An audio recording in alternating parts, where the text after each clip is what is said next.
Hello everyone, Wes here. Just got another quick tip for you today. This is a problem that I have fairly often, and it's when you have an SQL database that is too large to import into PHP and MyAdmin. Generally, when you import a database into PHP and MyAdmin, what you'll do is you'll create your database, and you'll head over to import, and you'll find it from here. Unfortunately, the maximum for the web interface is 32 megs, and sometimes your database is much larger than that. I've even seen it on some hosts where it's around 8 megs. So the solution around that is something called Big Dump, and what it does is staggers the import of the MySQL database so that your server doesn't time out when you're doing that. So the way to do it is just quickly download the thing here. You'll see I got the zip file right here, and then I've also got a SQL database from a forum I was working on. I believe it is about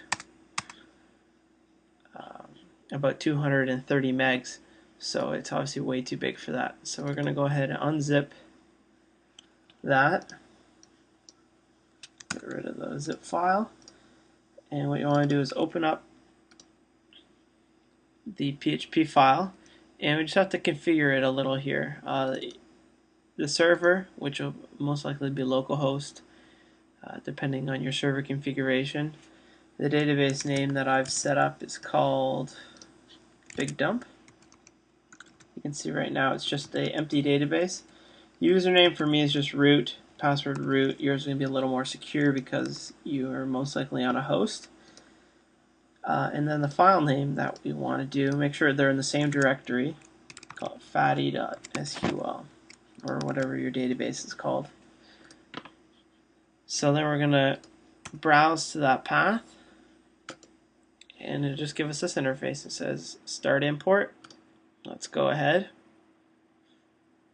And then it's going to take a little bit of time. Since my database is about 200 megs, which is pretty big in terms of a database size, so it's going to take about 5 minutes or so. I'll just pause the video and come back. And we're back. It took about 3 minutes to import the entire database. It gives us a little data about all of it, and it says congratulations, end of files reached, assuming OK. So we'll go back into our PHP MyAdmin, click the database, which will refresh it, and you'll see that we have all of our tables and all of our data in there. So that's it. That's just something I wanted to share with you. Super handy when you're trying to import a large database. If you have any questions, feel free to let me know. Thanks a lot, guys.